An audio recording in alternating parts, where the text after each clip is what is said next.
shape-shifting witch spreading garbage everywhere, to a green-skinned zombie grunting your name in the darkness, to a mad scientist turning people into animals. These were cartoon villains disguised as children's entertainment that haunted an entire generation's dreams. Lotta litter. Let's journey back to November 17, 1973, a time when environmental awareness was reaching fever pitch following the first Earth Day in 1970. It was on this very date that children across America encountered something genuinely unsettling during their Saturday morning cartoon ritual. Lotta Litter, a shape-shifting villainess who would become the embodiment of ecological nightmares. Voiced by the distinctive Rosemarie, Lotta Litter appeared in Yogi's gang with a mission that went far beyond typical cartoon villainy. She wasn't trying to steal jewels or conquer the world. No, her goal was far more insidious. She wanted to trick Yogi Bear and his friends into transforming the pristine Jellystone Park into a wasteland of garbage and filth. Her design featured messy, disheveled elements that symbolized trash accumulation, creating a visual representation of disorder that felt almost invasive. What made Lotta Litter weirdly terrifying wasn't her appearance alone, it was her methodology. She disguised herself to manipulate beloved characters like Yogi and Boo Boo, betraying their trust and leading them down a path of environmental destruction. The episode showed trash piles growing uncontrollably, evoking fears of irreversible damage in young viewers' minds. This messy chaos visualization mirrored broader 1970s eco-cartoons like The Lorax, where pollution was personified to scare kids into environmental consciousness. She reappeared in Balloon Kids, extending her litter-spreading schemes, proving that her threat wasn't just a one-time occurrence, but a recurring nightmare. Her shape-shifting ability added unpredictability, undermining the safety of familiar settings and making children question whether anything was truly as it seemed. Mr. Cheater. On October 20th, 1973, Yogi's gang introduced another villain who would tap into something profoundly unsettling, Mr. Cheater, whose full name was Peter D. Cheater, a swindler whose very existence challenged the foundation of trust. This tall, stout figure with fair skin, a bulbous nose, green unibrow-like hair, and distinctive red-lensed glasses presented himself as a friend to the gang. He wore a red jacket, with dark lapels, pink undershirt, black bow tie, gray pants, and black and white shoes, a costume that evoked the image of a shady con artist or dishonest businessman. His entire aesthetic screamed deception, but the truly terrifying aspect of Mr. Cheater wasn't his appearance, it was his manipulation of the gang's gullibility. He invited Snagglepuss and others aboard their flying ark, attempting to capture it for his global cheating schemes. This subtle betrayal eroded trust within the group, creating an insidious atmosphere where friendship itself became questionable. In a show promoting unity and honesty, his charm disguising malice mirrored real-world scams and tapped into post-Watergate paranoia about dishonesty and corruption. Fan critiques highlight how the episode portrayed the gang as gullible imbeciles, amplifying the unease of vulnerability. This wasn't just about a villain trying to win, it was about how easily good people could be deceived, making betrayal feel like a psychological threat that could happen to anyone, anywhere, at any time. Dread Baron. When Laugh Olympics premiered in 1977, it introduced audiences to a villain who blended humor with something far more sinister. Dread Baron, voiced by John Stevenson, who co-led the villainous Really Rottens team across all 24 episodes of the series. Created as a Dick Dastardly substitute due to potential rights issues with Hedder Quigley Productions, Dread Baron wore a Webby-Wat German flying ace uniform with a thin, curled mustache, embodying melodramatic villainy in a way that felt both comical and genuinely unsettling. He was later revealed as Dick Dastardly's brother in Marvel Comics Sector 13, adding layers to his backstory. Paired with Mumbly, a Muttley analog, Dread Baron's schemes involved elaborate traps, aerial sabotage, and relentless cheating in Olympic-style competitions set in locations ranging from the Swiss Alps to the moon. What made him weirdly terrifying was the dissonance he created, sabotage and vicious competition in what should have been fun, lighthearted settings. He was disgusted by fair wins and thrived on making victories feel precarious. His weird terror arose from blending humor with malice, creating a villain whose melodrama couldn't quite mask his underlying menace. Fans noted his boo-hiss characteristics and how his creepy uniform evoked historical villains, making him a figure that occupied an uncomfortable space between cartoon comedy and genuine threat. Queen Nemone.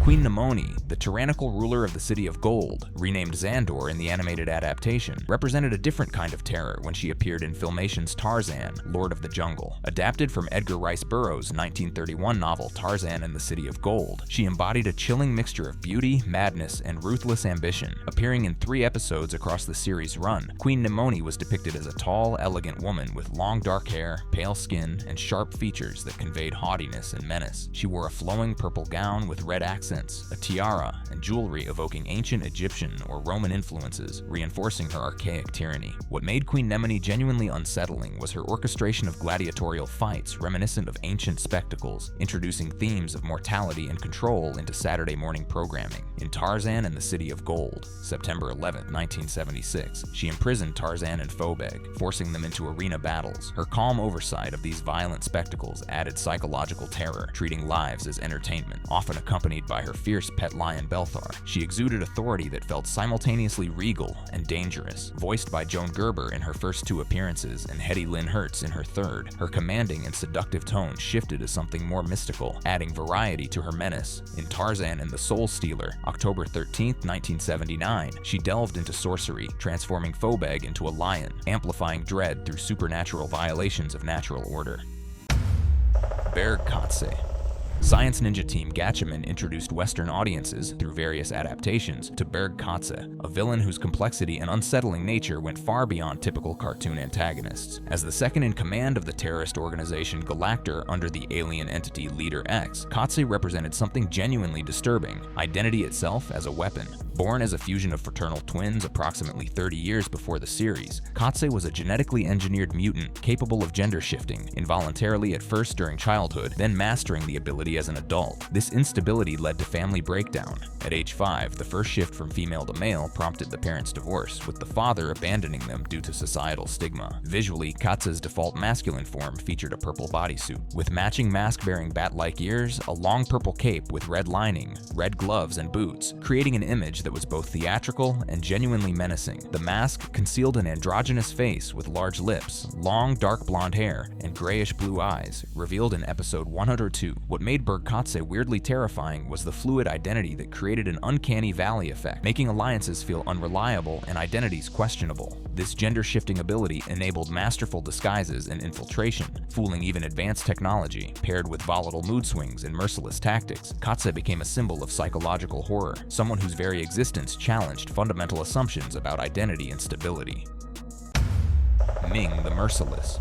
In 1979, Filmation's The New Adventures of Flash Gordon introduced a new generation to Ming the Merciless, and what they encountered was a villain who tapped into primal fears of otherness and tyranny. Voiced by Alan Oppenheimer and Vic Perrin in the pilot, Ming was depicted as a brilliant scientist and ruthless warlord ruling the planet Mongo with a vast robot army, drone rockets, armored trains, and enforcers like lizard women and beast men. His appearance featured green skin, pointed ears, a pointed beard, and flamboyant robes, emphasizing his alien otherness in a way that made him feel fundamentally different and threatening. His theatrical flair, barking orders, and manipulating conflicts between Mongo's races created an oddly hypnotic dread that blended camp sensibility with genuine menace. What made Ming weirdly terrifying was his sociopathic megalomania combined with sadistic playfulness, often toying with victims before destruction. His terror lay in his ability to instill division, mirroring real-world fears of tyranny. However, Ming's legacy is complicated. His design has long been criticized for yellow peril stereotypes, drawing from Fu Manchu archetypes. The BBC reported in 2020 that the British Board of Film Classification added warnings to the 1980 film for discriminatory stereotypes, with experts like Dr. Sadia Habib calling it a horrible stereotype of East Asian villainy. The Legion of Doom. When Challenge of the Super Friends premiered in 1978, it introduced something unprecedented: 13 supervillains assembled by Lex Luthor to counter the expanded Justice League, operating from a mobile Hall of Doom in Slaughter Swamp that could fly, submerge, tunnel, and travel through time and space. This collection of antagonists created a new kind of terror through chaotic unpredictability. The roster included Lex Luthor, Brainiac, Bizarro, Black Manta, Captain Cold, Cheetah, Giganta, Gorilla Grodd, Riddler, Scarecrow, Sinestro, Solomon Grundy, and Toyman, each bringing unique powers and psychological profiles. What made the Legion weirdly terrifying wasn't individual members, but their collective unpredictability. They used gadgets like the Dream Machine for mind control, the mutation device for transforming heroes into Bizarros, and the interspatial time conveyor for time travel. Their schemes swung wildly from apocalyptic world destruction to petty pranks, creating a tonal inconsistency that made them feel genuinely unstable. This mix of serious threats and absurd antics evoked unpredictable chaos, amplified by petty infighting among members. Their swampy Vader helmet-inspired base added eerie isolation to an already unsettling group dynamic. Dr. Bigot. On September 8, 1973, Yogi's Gang premiered with Dr. Bigot, perhaps the most unsettling villain in the show's entire run. not because of supernatural powers or physical threat, but because of what he represented. Voiced by Henry Corden, Dr. Bigot embodied prejudice itself, using a bigot ray, also called the Mindbender, to induce discrimination. His appearance featured a sneering, cape-wearing figure with a large nose and slick hair, but his true horror lay in his methodology. In the episode, he zapped Mr. Cheerful and Yogi Bear, turning them xenophobic. Yogi began ranting against animals, demonstrating how quickly prejudice could corrupt even the most beloved characters. What made Dr. Bigot weirdly terrifying was the blunt way prejudice was portrayed as an invasive force warping friends and loved ones. The idea of a ray that could turn someone you trusted into someone hateful tapped into fears of division and loss. His chemical ray blended hatred and prejudice to bigotize victims psychologically, making intolerance feel omnipresent and inescapable, like an infection that could strike anyone at any moment. Greedy Genie. In The Greedy Genie, the second episode of Yogi's Gang, directed by Charles A. Nichols, audiences encountered a villain who subverted one of childhood's most beloved fantasy figures. Voiced by John Stevenson, the Greedy Genie appeared as a rotund, green-skinned spirit with a turban, striped pants, and pointed shoes, exuding manipulative charm from the moment Yogi's gang rubbed his lamp. But this was no benevolent wish-granter from Aladdin. His powers included granting wishes with a corrupting twist, amplifying desires into excessive greed. A simple request for food became an overwhelming horde that damaged the ark. His personality was defined by his insatiable mantra, more, which he chanted while encouraging overindulgence. What made the Greedy Genie weirdly terrifying was the psychological horror of twisted wishes, everyday desires becoming nightmarish excesses. For children watching, this subverted the comforting genie archetype, turning magic from something wonderful into something dangerous and corrupting. It evoked fears of loss of control and the dark side of consumerism, making materialism itself feel like a trap that could consume you from within. Napoleon Blown Apart. Through extensive 1970s reruns, Batfink introduced audiences to Napoleon Blown Apart in episode 73, a villain whose obsessive destructiveness hinted at something deeply unstable beneath the comedy. This diminutive figure in a mock Napoleonic uniform, complete with tricorn hat, blue coat, and boots, wielded grenades with alarming fixation. He obsessively destroyed statues with explosives, and when questioned about his motivation, he stated cryptically, "That's what my doctor wants to know," a line that implied psychological instability and mental treatment. His tactics involved tying victims to statues before detonating them, blending slapstick humor with genuine peril in a way that felt uncomfortable. What made Napoleon Blown Apart weirdly terrifying was his unpredictability stemming from apparent incompetence. His fixation on explosives wasn't strategic, it seemed compulsive, making him more hazardous precisely because his actions lacked rational motivation. This evoked fears of real-world instability packaged in a kid-friendly cartoon wrapper, creating cognitive dissonance that lingered long after the 5-minute episode ended. Paper Doll Man. The Impossibles, which aired in 1966 with extensive 1970s reruns, featured the Paper Doll Man in 2 episodes, The Perilous Paper Doll and The Return of the Perilous Paper Man. Voiced by Paul Frees, famous for Boris Badenov, this villain tapped into something primal, body horror through unnatural transformation. Appearing as a lanky, paper-thin figure with angular features and a yellow-white body, the Paper Doll Man possessed the ability to flatten himself to slip under doors or through cracks. He could contort into origami shapes like airplanes for escape, and wielded a sonic staple gun to fire staples or animate office supplies. What made Paper Doll Man weirdly terrifying was the body horror aspect, unnatural flattening that evoked primal distortion fears, even diluted by comedy and puns. His transformation subverted the human form in ways that felt fundamentally wrong. In his first episode, he stole Plan X from the Pentagon by flattening under doors, and was ultimately defeated by being mailed to prison in his second appearance, caught in a newspaper press. These conclusions, while humorous, couldn't quite erase the disturbing visual of a human body transformed into paper-thin sheets. Brother Goose. Brother Goose appeared in Batfink episodes Brother Goose and Crimes and Rhymes, committing crimes that corrupted something sacred to childhood.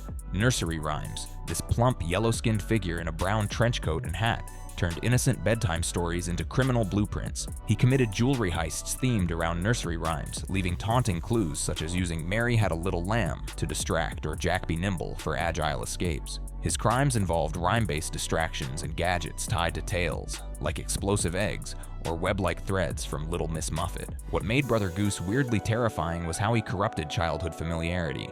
Turning bedtime stories into crime blueprints created an eerie betrayal. The punny layer couldn't quite mask the subconscious dread of innocence twisted into something sinister. When the stories your parents read you to help you sleep became tools for villainy, it created a dissonance that made the safe feel suddenly dangerous. Batfink, Episode 89, Goldie Unlocks and the Three Bears, audiences encountered a fairy tale turned on its head. Gold Unlocks appeared as a blonde woman in a dress, her innocent facade masking an obsession with locks and lockpicking. She robbed a bank with her henchmen, the Three Bears, Philip Phil, Billiam Bill, and Sylvester Sill, creating a criminal enterprise that parodied the beloved children's story. Her powers focused on lockpicking mastery and commanding her bear associates, blending the cuteness of fairy tale references with the menace of actual heists. What made Goldenlocks weirdly terrifying was how she subverted beloved tales. Innocence. Becoming Sinister evoked unease in familiar narratives gone wrong. She was ultimately defeated by imprisonment in a cell without locks, an ironic justice given her fixation. But the damage was done. The fairy tale had been corrupted, and Goldilocks would never quite feel the same again. Professor Stretch. Professor Stretch, voiced by Paul Frees, appeared in the Impossibles episodes The Wretched Professor Stretch, October 22, 1966, and Professor Stretch Bounces Back, December 10, 1966. This green-skinned, pointy-eared madman in a cloak possessed super elasticity that allowed for disturbing bodily transformations. His powers included limb elongation, squeezing through impossibly small spaces, and forming his body into shapes like balls. He could turn objects rubbery via powder or create monsters from chowder, expanding his threat beyond personal transformation to environmental manipulation. In The Wretched Professor Stretch, he escaped prison and sabotaged a tank with rubber powder, causing havoc before being defeated by the Impossibles, bouncing him like a basketball. What made Professor Stretch weirdly terrifying was the body horror element, unnatural elongations that tapped into distortion fears. Even though comedy diluted the threat with puns and slapstick, the fundamental wrongness of a human body stretching and contorting in impossible ways left an impression that was difficult to shake. Hugo A. Go-Go. Hugo A. Go-Go, voiced by Frank Buxton with a mock German accent, appeared in over 30 episodes of Batfink, more than any other villain in the series. This blue-smocked, wild-haired mad scientist operated from a secret lab, frequently breaking the fourth wall to banter with the narrator. His manic, egocentric personality was exemplified by a signature reused clip of him declaring schemes right into Mind Trap, accompanied by cackling laughter. His inventions were absurdly elaborate yet prone to failure. Brainwashing fluid squirted from a flower, a tickling stick, a laser monocle, a mechanical baby throwing grenades, an ego spray turning Batfink narcissistic, a time stopper for robberies, and a teleportation belt. What made Hugo A. Go-Go weirdly terrifying was his blend of campy failure and relentless menace. Inventions that distorted reality evoked subconscious fears of science gone awry. In the devilish device, he could turn people into animals, fundamentally altering their nature. This wasn't just about defeating a hero, it was about reshaping reality itself in unstable and unpredictable ways, making Hugo simultaneously laughable and genuinely unsettling. Sandman Sam.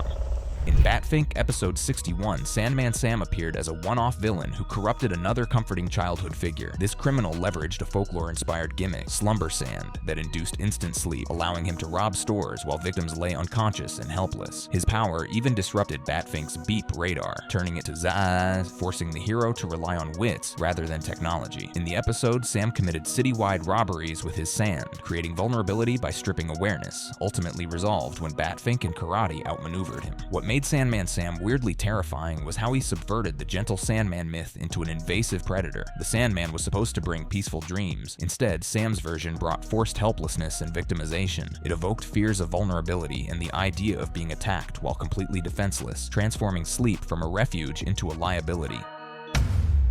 Stupid Man.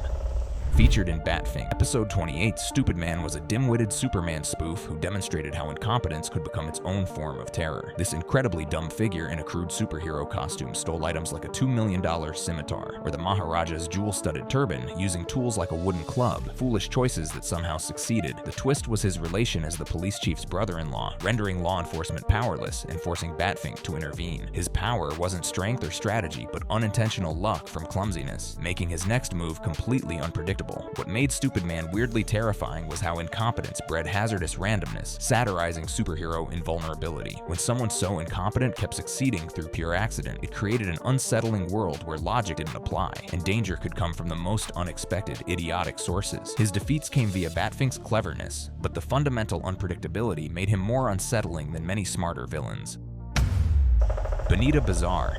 Benita Bazaar, portrayed by comedian Martha Raye in all 17 episodes of The Bugaloos, represented jealousy taken to psychedelic extremes. This ancient, irascible witch lived in a gigantic jukebox, broadcasting obnoxious music while seething over the Bugaloos' melodic success. Her feathered outfits emphasized her flightless envy of the Bugaloos' wings, and her schemes ranged from stealing Joy's voice in The Great Voice Robbery to attempting to amputate IQ's wings in If I Had the Wings of a Bugaloo. She pumped smog into the forest in On a Clear Day and evicted the Bugaloos in The Good Old Days. Her gadgets, like the stereo zapper that rendered victims unconscious, added genuine menace to her comedy. What made Benita Bazaar weirdly terrifying was her obsessive pursuit, blending campy humor with threats of real harm, like wing amputation or enslavement. For children, these threats perverting music and fame into chaos felt invasive and genuinely unsettling, especially when delivered through Martha Raye's talentless loudmouth performance. The Creeper.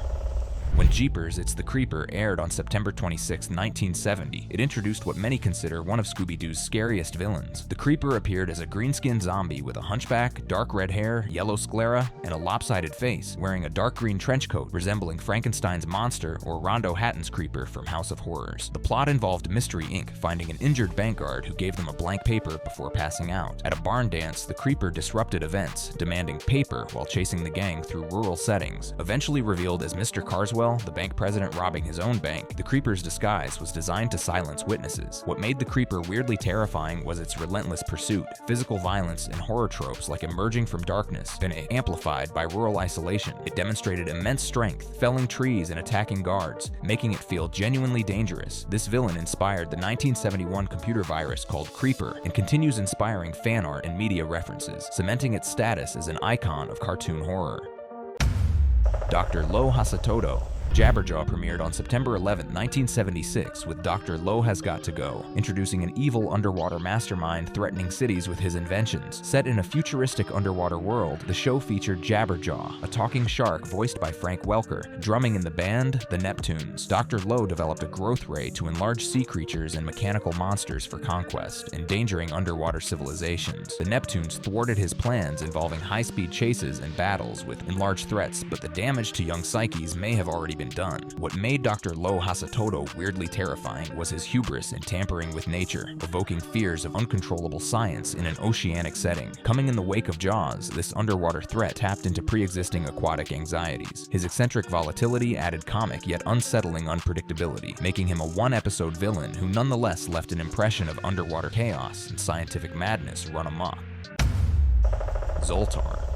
Battle of the Planets, which aired from 1978 to 1980, adapted science ninja team Gatchaman for Western audiences and introduced Zoltar, voiced by Key Luke. This masked, caped figure in dark armor commanded Spectra's forces under the Luminous One, a ghostly head. Adapted from Berkatza, Zoltar's cultish obedience to the spectral Luminous One created otherworldly dread. His schemes involved planting bombs and attacking cities, often foiled by G-Force, but his enigmatic nature persisted. What made Zoltar weirdly terrifying was his cultish devotion, creating an atmosphere of alien control and mysterious cosmic hierarchy. However, controversies center on how the adaptation sanitized Berkatza's intersex mutation, splitting female forms into separate characters like Mala to avoid gender themes, causing plot inconsistencies and arguably representing cultural misrepresentation of the original's complexity.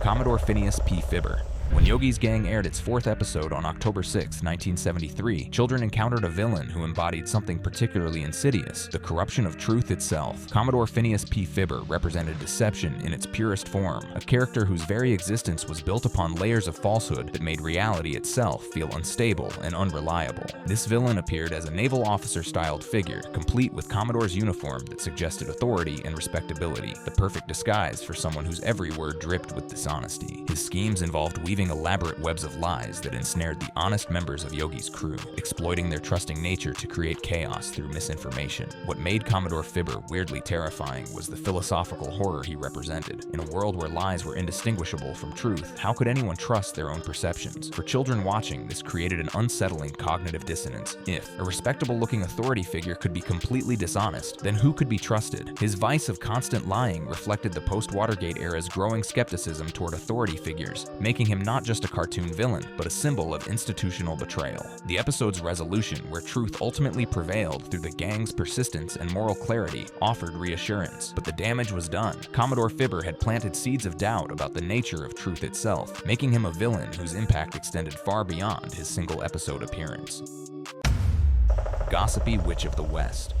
In the 5th episode of Yogi's Gang, aired on October 13, 1973, audiences encountered the Gossipy Witch of the West, a villain who weaponized something seemingly innocuous, rumors and whispers. This witch, clearly inspired by the Wizard of Oz's Wicked Witch, but twisted into a moral allegory about gossip, demonstrated how words alone could destroy communities and relationships. Her appearance likely featured stereotypical witch elements, pointed hat, broomstick, and cackling demeanor, but her true power lay not in magic spells, but in her ability to spread rumors that turned friends against each other. She personified how gossip could poison trust and create divisions within even the closest groups, making her weapon of choice psychological rather than supernatural. What made the Gossipy Witch weirdly terrifying was how she demonstrated that words could inflict damage as real as any physical weapon. For children experiencing their first encounters with playground rumors and social manipulation, this villain represented a threat that felt uncomfortably familiar. She showed how easily misinformation could spread and how difficult it was to counter once released into the world. The episode's message about the dangers of gossip and the importance of direct communication was delivered with the show's characteristic heavy-handedness, but the Gossipy Witch herself left an impression that lingered, a reminder that sometimes the scariest villains don't need supernatural powers when they can simply manipulate the social fabric that holds communities together. Mr. Waste.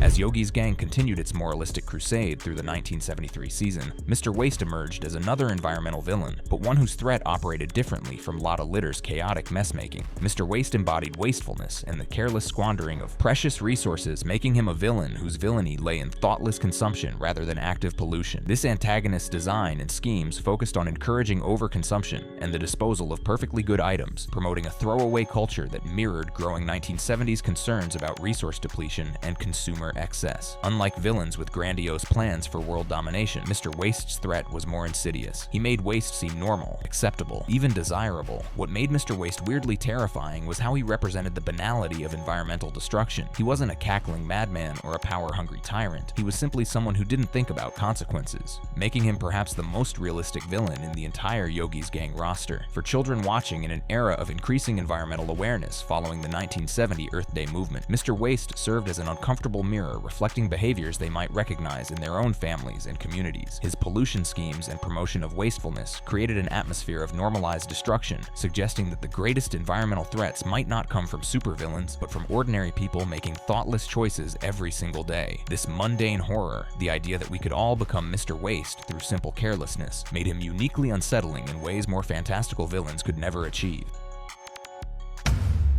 Mr. Hothead. Yogi's Gang concluded its 15-episode run on December 29, 1973, with Mr. Hothead, a villain who personified uncontrolled anger and violent temper. As the final Vice-themed antagonist in the series, Mr. Hothead represented something children encountered far too frequently in real life: adults who couldn't control their rage. This villain's entire persona centered on explosive anger and temper flares that escalated situations from minor annoyances to genuine crises. His likely red-faced, steam-emitting design would have visually communicated his constantly simmering fury, making him a walking powder keg whose next explosion was always just moments away. What made Mr. Hothead weirdly terrifying was how his anger made every situation unpredictable and dangerous. Unlike villains with calculated plans, Mr. Hothead's rage was reactive and disproportionate, creating an atmosphere where anything could trigger a violent outburst. For children who had experienced angry adults, whether teachers, parents, or other authority figures, Mr. Hothead represented a genuine source of anxiety wrapped in cartoon packaging. His schemes, driven by uncontrolled fury rather than rational planning, demonstrated how anger itself could become a destructive force that harmed not just its targets, but the angry person themselves. The episode's message about the importance of emotional regulation and the consequences of unchecked anger was particularly relevant in an era when corporal punishment was still common and anger management was rarely discussed. Mr. Hothead served as a fitting conclusion to Yogi's Gang's Rogues Gallery, a reminder that sometimes the most frightening monsters aren't supernatural beings or mad scientists, but simply people who've lost control of their own emotions. His temper-driven chaos left young viewers with an uncomfortable recognition. They had probably encountered real-life Mr. Hotheads, making him perhaps the most genuinely terrifying villain in the entire series, precisely because he was the most realistic. Click on one of the cards on your screen to see more videos like this.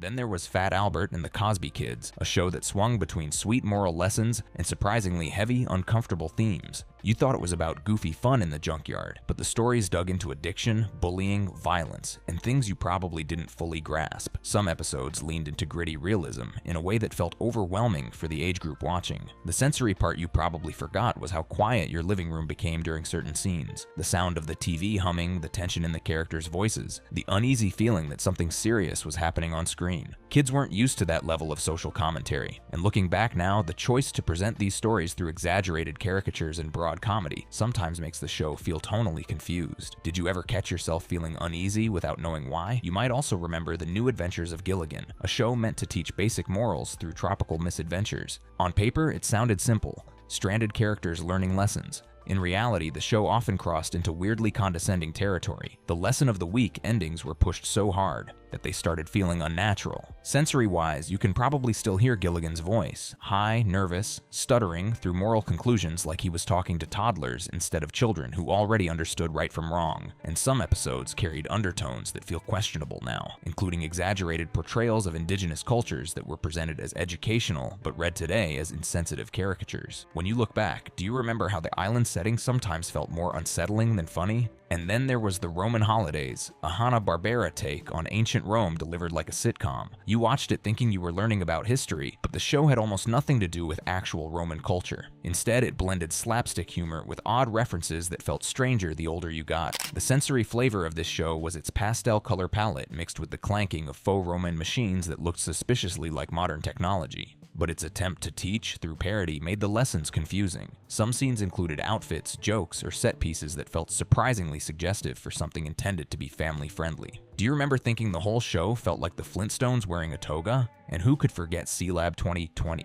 As a kid, you didn't question anything. You just watched the clean, futuristic labs and believed this was what science looked like. But when you revisit it, the tone feels almost clinical. Sterile hallways, echoing footsteps, and a sense of dread underlining episodes about environmental disasters, deadly sea creatures, and trapped scientists. The show tried to be educational about marine biology, but it often veered into nightmare territory. Some scenes showed characters in life or death situations with a seriousness that felt too intense for children. It's the kind of thing that gives you that distinct memory of watching something that felt grown up without knowing why. Do you remember that sinking feeling you got when the ocean turned dark on screen? Even Captain Caveman and the Teen Angels, which was framed as a mystery-solving adventure for kids, had undertones you probably didn't see. The premise was meant to be educational and problem-solving, but the show's depiction of the Teen Angels leaned heavily into suggestive characterization. Long legs, fluttering eyelashes, flirty posture. The show visually framed them like adult models, despite them being cartoon teenagers. As an adult, you watch it now and wonder why the animators chose to stylize the characters that way for a children's program. And the sensory memory hits hard. The loud shrieking of Captain Caveman, the dramatic zoom-ins, the swishy sound effects used every time one of the girls struck a pose. Did any of those moments feel strangely mature even though you didn't have the words for it? The 1970s were full of cartoons like these, animated worlds wrapped in moral messaging but layered with material that simply doesn't read the same today. You watched innocently, absorbing everything, but now, with adult awareness, you can see how oddly mismatched the intentions and executions really were. You probably remember the strange glow of the all-new Super Friends Hour, a show that pretended to teach cooperation and morals. But if you watch it now, something feels off. The morality lessons were shoved into the script like an afterthought, often delivered through stiff, overly dramatic monologues by characters whose bodies were drawn with exaggerated muscles and strangely idealized proportions. The sensory memory is the dramatic whooshing sound every time a hero struck a pose, the buzz of the Hall of Justice computers, the sudden close-ups that felt too intense for something meant to teach teamwork. And then there were the PSAs where teenage characters talked about peer pressure in voices that sounded like adult actors pretending to be kids. You probably felt confused without knowing why. Did you ever notice how the lessons felt like they belonged in a completely different show? And then there was the Jackson 5 Achiv cartoon, marketed as a wholesome, music-filled journey teaching kids about creativity and problem-solving. But the animation style often veered into psychedelic territory. Swirling backgrounds, melting shapes, characters dancing through neon hallucinations. As a kid, you thought it was fun, but now the sensory overload feels suspiciously close to 70s adult animation. Characters morphed, stretched, popped in and out of frames, and sometimes performed in scenes with romantic overtones that were far too suggestive for a children's show. You remember the bright blues, hot pinks, and dizzying yellows. You remember the bass-heavy theme song vibrating the room, and now you wonder how a show meant to be educational ended up looking like a music video made for adults at midnight. What scene pops back into your memory first? You also had the Archie show's educational spin-offs, like Archie's Funhouse, which tried mixing comedy, variety segments, and moral lessons. But hidden between the cheerful music and laugh track giggles, there were jokes adults slipped in, references that went over your head but now stand out sharply. Sensory-wise, the clapping audience sound effect felt artificial, repeating the same pattern every few seconds. The dancers' outfits were strangely revealing. The educational parts often focused on social behavior, but delivered it with exaggerated stereotypes, loud personalities, and moments that would never air today. Do you remember noticing that odd tension between wholesome messages and over-the-top cartoon theatrics? And then there was Josie and the Pussycats in Outer Space, which tried to teach kids about science and exploration. But the show blended futuristic fantasy with imagery that sometimes bordered on suggestive. The fashion choices, the body proportions, the exaggerated character movements, they created sensory moments that feel strangely mature when you rewatch. Add the smooth, sultry soundtrack layered under scenes that were supposed to be kid-friendly, and suddenly it doesn't feel educational at all. Did you ever catch yourself remembering more about the way the characters looked than the lessons they were supposedly teaching? You might also recall Wait Till Your Father Gets Home, an animated sitcom meant to teach values about family life and responsibility, but the show dealt with controversial topics, politics, gender roles, and social tension in ways that landed awkwardly for young viewers. The sensory details, the soft, shaky line work, the uncomfortable pauses, the laugh track that didn't quite match the tone. Some episodes touched on paranoia, surveillance, and adult relationships in ways that were unsettlingly honest. As a child, all you sensed was a strange tightness in your chest when the characters argued. Now you see it was never intended for children in the first place. Do you remember that heavy feeling during certain episodes? Of course, The Adventures of Gulliver was pitched as a literary learning tool, promising exposure to classic stories, but the execution felt oddly intense. Sensory-wise, the show often cut to scenes where the tiny Lilliputians tied characters down, swarmed around them, or panicked in dramatic chaos. The music was suspenseful, almost horror-like. The lessons were overshadowed by frantic action, stern lectures, and scenes that leaned more toward fear than understanding. As an adult, you watch and think, was this supposed to be a gentle introduction to literature? Do you remember holding your breath during the more frantic scenes? The Pebbles and Bam Bam show tried teaching problem solving and friendship, but wrapped these messages in a world full of teenage drama, flirtation, and moments that looked more like 70s high school movies than children's animation. The sensory piece here is the music, soft rock-inspired tracks with undertones that felt too mature for the target audience. Pebbles' design and clothing were strangely revealing, considering the show aimed at kids, and some plot lines revolved around crushes, jealousy, and romantic tension that felt out of place. Did you remember being drawn in without understanding why? Another one was Harlem Globetrotters, marketed as a way to teach perseverance and skill building. But the show exaggerated the athletes' bodies with near superhuman proportions, creating imagery that felt too adult for kids. Some episodes leaned heavily into caricatures of African American culture, presented through slapstick humor and stereotypes that feel uncomfortable now. Sensory moments, the squeak of sneakers, the booming echo of basketballs bouncing in impossible rhythms, the swirling, shifting backgrounds. You might remember feeling exhilarated and confused at the same time. Can you picture one of the trick shots right now? And then the Brady Kids animated series, meant to teach cooperation and family values. But the show added a bizarre psychedelic bird and magical elements that made the lessons feel incoherent. Sensory details include the bird's strange, echoing voice and the swirling animation used whenever magic happened. Some episodes pushed romantic undertones between young characters in ways modern standards would reject instantly. Looking back, you wonder why the animators inserted suggestive framing or poses during innocent conversations. Do you remember how the magical transitions always felt oddly hypnotic? You probably also remember Tarzan, Lord of the Jungle, which marketed itself as an introduction to geography, ecosystems, and adventure ethics. But the show's designs included loincloths, muscular bodies, and jungle women drawn with mature curves and flowing hair. The sensory power of the show came from the echoing jungle calls, the heavy drum beats, and Tarzan's dramatic entrance sequences. Looking back, the action sequences were surprisingly violent, and some scenes depicted characters in distress in ways that were too realistic for kids. The educational label feels laughable now.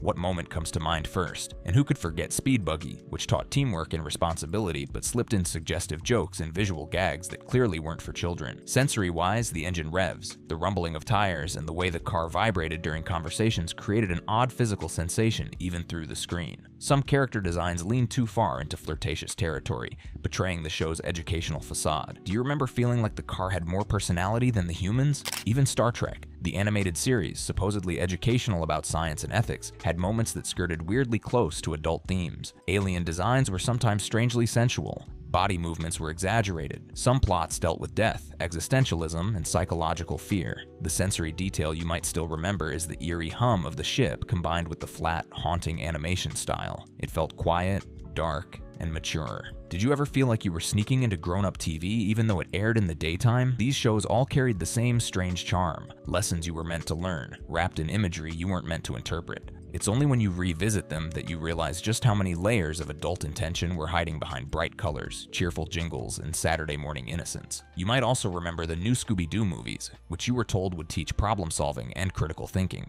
But instead of educational structure, the show leaned into chaotic celebrity crossovers that often felt confusing and strangely adult. Sensory-wise, you probably remember the long, dragging conversations, the awkward pauses, and the scenes where guest stars made suggestive jokes that never should have appeared in a Saturday morning cartoon. Add the exaggerated character designs, especially for the adult women who appeared on the show, and suddenly the educational label feels like a distant joke. Do you remember how the mysteries always felt secondary to whatever bizarre guest star interaction took center stage? You probably watched Devlin too, the wholesome motorcycle stunt family cartoon meant to teach responsibility and courage. But looking back now, the entire show radiates danger. The sensory memory is the sound of engines revving, the roar of crowds, the screeching crashes that felt too realistic. The moral lessons were delivered right after scenes where characters nearly died or were hospitalized, creating a strange emotional whiplash. And some episodes touched on themes of obsession, envy, and family conflict with a seriousness that felt more like adult drama than children's education. Do you remember holding your breath during those close calls? Then there was Jana of the Jungle, marketed as a nature education show, but its visuals were anything but educational. Jana was drawn with proportions and clothing designed for adult male viewers, not children. The lush jungle backgrounds, the dripping water, the shimmering sunlight, all created a reflective, sensual atmosphere that contradicted the informational narration. And then there were the lessons on wildlife that often veered into overly dramatic danger scenarios, making the jungle feel like a place of constant threat. Do you remember being more mesmerized by Jana's dramatic leaps than by the so-called nature facts? Another was The Mighty Heroes, originally intended to teach teamwork and perseverance, but the show's frantic pace, exaggerated physical humor, and bizarre villain designs made it feel more chaotic than educational. The sensory imprint is the squeaky, rubbery sound effects, the stretched-out animations of bodies contorting, and the strange, low rumble of villains who were drawn with unsettling features. The lessons were overshadowed by slapstick that bordered on disturbing. Do you remember wondering why everything moved like it was made of liquid rubber? Even Hong Kong Phooey, billed as a show promoting discipline and problem-solving, had layers you probably didn't notice as a child. The martial arts theme leaned into stereotypes, and some jokes played on cultural caricatures that feel wildly inappropriate today. The sensory detail is the swishing sound of Phooey's exaggerated kicks, the jazzy background music, and the strangely flirtatious interactions between characters. As an adult, you notice the way the camera lingered on certain designs in ways that absolutely weren't meant for children. Do you remember laughing at jokes you didn't actually understand? And then there was Valley of the Dinosaurs, meant to teach survival skills and natural science, but the execution had an unsettling undertone. Tense chases, dramatic near-death experiences, and moments where characters were trapped, drowning, or attacked. The sensory memory is the distant roar of dinosaurs mixed with heavy jungle ambience that sometimes felt claustrophobic. The educational pieces were quickly buried under scenes of danger that left your younger self gripping the nearest pillow. Do you remember that tightening feeling in your stomach during the chase sequences? Another forgotten one is Fantastic Voyage, the animated remake of the film, sold to parents as a science learning tool. But the show had visuals that felt more sci-fi horror than educational. Characters shrank, traveled through human bodies, and navigated environments that looked like pulsing flesh tunnels. The sensory details were intense, the echoing drip of internal fluids, the low hum of biological chambers, the rapid heartbeat-like rhythms in the soundtrack. For a kid, it felt strangely uncomfortable. Do you remember realizing the inside of a body looked way scarier than your teacher ever explained? Then there's Inch High, Private Eye, supposedly meant to teach problem-solving and observation skills, but the show leaned into suggestive visual gags, especially with the character of his secretary, whose exaggerated design completely contradicted the show's educational marketing.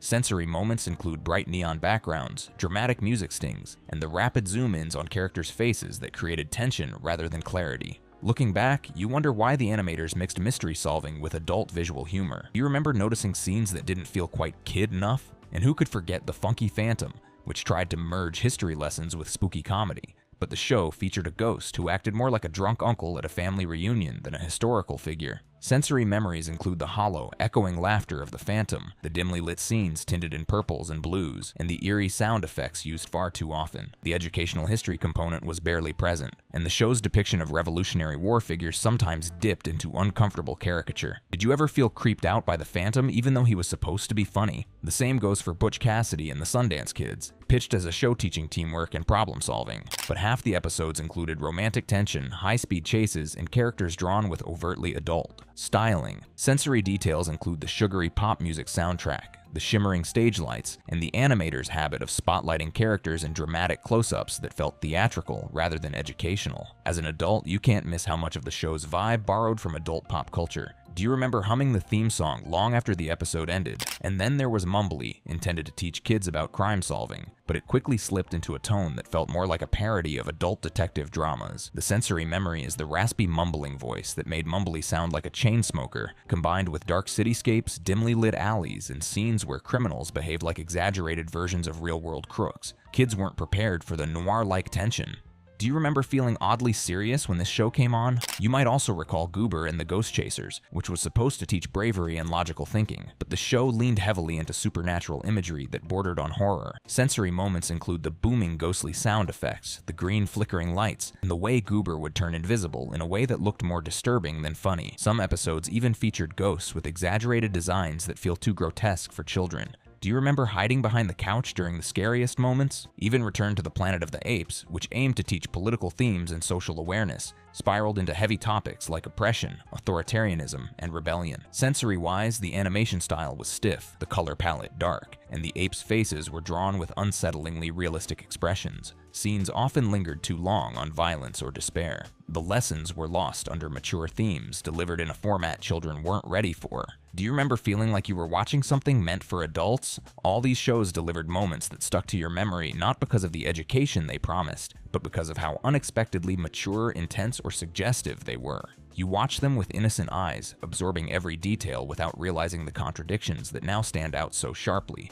And then there was the Kids Superpower Hour with Shazam, a show that promised moral lessons wrapped in superhero adventure, but when you revisit it now, the tone feels mismatched. The live-action segments were awkward, filled with teenagers who delivered lines with exaggerated enthusiasm, creating a sensory tension you felt even as a kid. The animated portions leaned heavily into dramatic transformations, swirling colors, and close-up shots of characters whose bodies were drawn with tight suits and bold lines that read strangely adult. Some episodes pushed themes of temptation, rebellion, and fear in ways that overshadowed the educational messaging. Do you remember how the lightning transformation always felt louder and more intense than anything else on Saturday mornings? You might also recall Jana of the Jungle's sister show, Godzilla, which was marketed as a lesson in ecosystems and cooperation. But the actual show delivered towering monsters, destruction sequences, and scenes filled with roaring, shaking ground, and people screaming in panic. The sensory power of this cartoon came from the deep rumble of Godzilla's roar, something that vibrated through your chest if your TV speakers were loud enough. Even the humanoid characters were drawn with sharp angles, tight outfits, and stoic expressions that didn't resemble anything made for children, and the lessons about nature often got buried under scenes that looked like disaster films. Do you remember how thrilling and terrifying that roar used to feel? Then there was The New Adventures of Batman. You were told you'd learn about justice, bravery, and moral decision-making, but half the time the show dipped into dark alleys, ambiguous villains, and scenes where characters were bound, trapped, or menaced in ways that felt too mature for young audiences. Sensory-wise, the echoing footsteps, dim lighting, and sudden stinger music created a mood far more intense than any parent expected. Batgirl's design in particular leaned into adult-coded visual language, even though the show was marketed as family-friendly. Do you remember that uneasy mix of comedy and danger? Another one you probably forgot was Wheelie and the Chopper Bunch, which insisted it promoted conflict resolution, but the show's visual language was built around barely veiled aggression. Cars growled, revved, faced off like rival gangs, and exchanged insults that felt surprisingly harsh for kids' TV. Sensory elements included the clang of metal, the screech of tires, and the way the camera would zoom into characters' headlights like a set of hostile eyes. The lessons arrived abruptly at the end, almost as if the writers remembered them too late. Do you copy? Remember thinking the villains seemed meaner than necessary? And then there's Captain Planet's predecessor of sorts, The New Adventures of Flash Gordon. It tried teaching environmental awareness and moral courage through space exploration, but the animation was strangely sensual. Characters were designed with muscular torsos, flowing hair, and dramatic poses that felt like they belonged in adult sci-fi novels instead of children's cartoons. Sensory-wise, the humming of spacecraft, the ominous alien soundscapes, and the almost operatic music created a tone that didn't match the educational label. Scenes lingered too long on peril, tension, and characters in tight situations. Do you remember how serious everything suddenly felt? A forgotten entry in this era was The Wombles, a show meant to teach environmental cleanliness, but the strange furry costumes, echoing underground tunnels, and bizarrely slow pacing created an environment that felt more eerie than educational. Sensory details include the muffled footsteps in the burrow, the hushed voices, and the dim lighting that made everything look like a strange fever dream. And although the lessons were simple, the presentation carried an unsettling stillness. Do you remember feeling a weird chill during certain scenes without understanding why? And finally, there was the Osmonds animated series, which was supposed to teach lessons about music, discipline, and family unity. But the show frequently dipped into adult themes, romantic intrigue, performance anxiety, and the pressures of fame.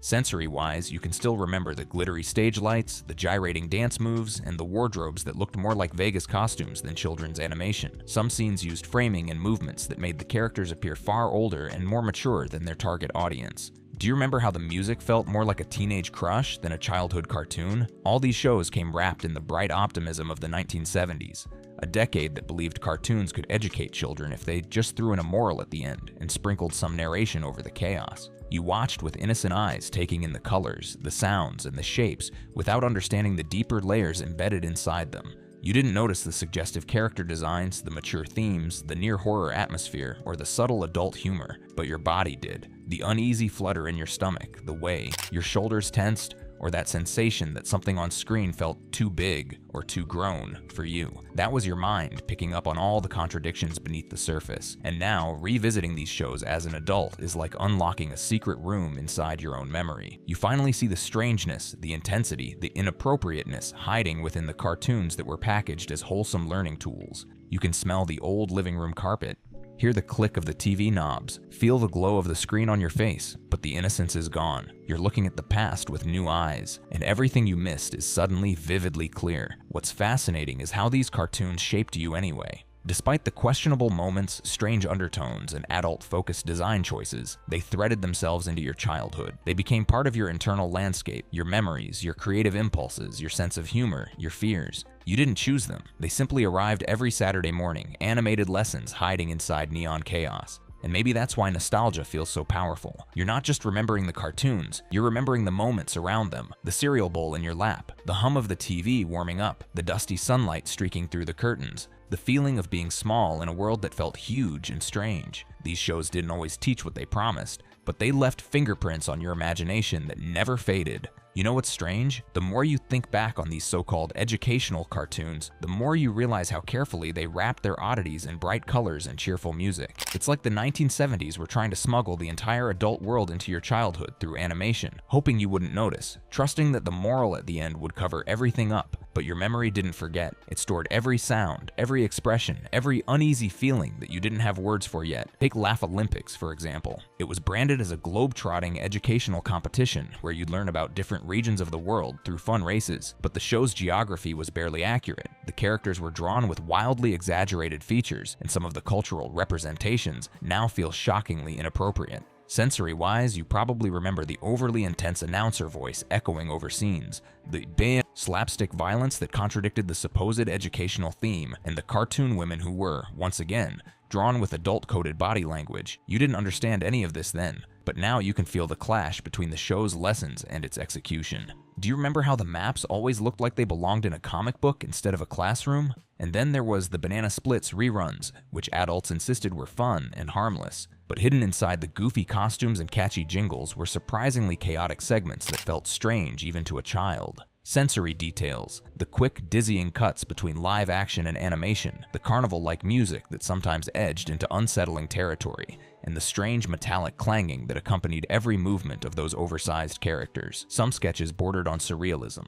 Bright colors, warped perspectives, sudden yelling, or exaggerated reactions that made everything feel slightly unhinged. Do you remember that odd sense of excitement mixed with discomfort whenever the splits came running onto the screen? Another memory you might have tucked away is Jabberjaw, a show that promised to teach teamwork and problem-solving under the sea. But the lead character, a giant shark who sounded suspiciously like a comedian meant for adults, brought humor that didn't quite match the educational tone. Sensory moments include the bubbling underwater sound effects, the fast-talking punchlines, and the exaggerated way female characters were drawn with flowing hair and angled poses that didn't reflect life under the sea. Some episodes included nightclubs, glam performances, and plot lines that hinted at romantic entanglements, all while pretending to teach kids about marine life. Do you remember laughing without fully understanding why? And then there's Speed Racer's late 70s reruns, which parents sometimes considered educational because they exposed kids to foreign storytelling styles. But the show's intense close-ups, rapid cuts, dramatic gasps, and emotional tension made it feel more like a soap opera than a learning tool.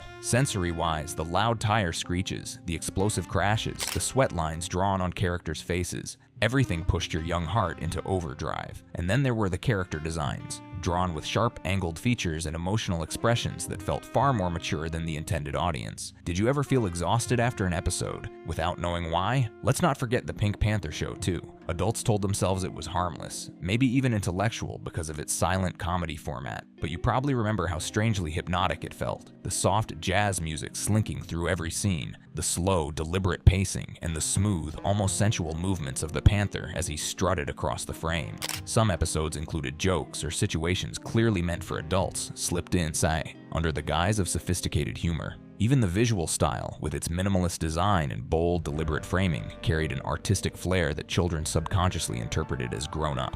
Do you remember sitting there, quietly absorbed, not laughing as much as just watching? And then there was Scooby-Doo's lesser-known spin-off, Scooby's All-Star Laugh Olympics, which was marketed as a fun way to learn about sportsmanship and confidence. But the show's team-based competitions often descended into chaos, with aggressive physical humor and exaggerated conflict that contradicted the intended message. Sensory details, the blaring horns, the overly dramatic play-by-play commentary, and characters whose physical designs hinted at tropes that belong nowhere near children's programming. Certain female characters were drawn with impossible proportions while trying to model athleticism.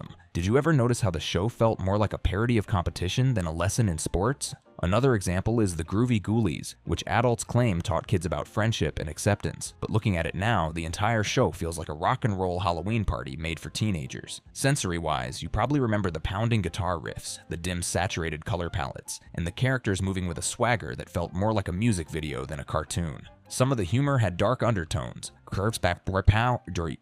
graveyard jokes, morbid puns, and gothic visuals that feel like they belong in a satirical adult show. Do you remember that mix of spooky fun and something that felt a little too edgy? And even the far-out space nuts tried to sneak in the promise of science education. But what you got was slapstick comedy, chaotic miscommunication, and characters who looked like they wandered off the set of an adult sketch show. Sensory details include the dusty, washed-out colors, the echoing spaceship interiors, and the booming, silly noises that punctuated every physical joke. Looking back, the costumes were tight, the humor uncomfortable, and the pacing frantic. Do you remember thinking space seemed more stressful than exciting? One more example you probably haven't thought about in years is the Croft Super Show, especially segments like Dr. Shrinker or Electra Woman and Dinah Girl. Adults assumed the fantasy elements would spark imagination, but the shows often featured characters tied up, hypnotized, or stalked by villains in ways that feel unsettling today. Sensory memories include the glittering costumes, the theatrical lighting, the dramatic orchestral stings, and the exaggerated makeup that made everything feel like a stage performance meant for adults.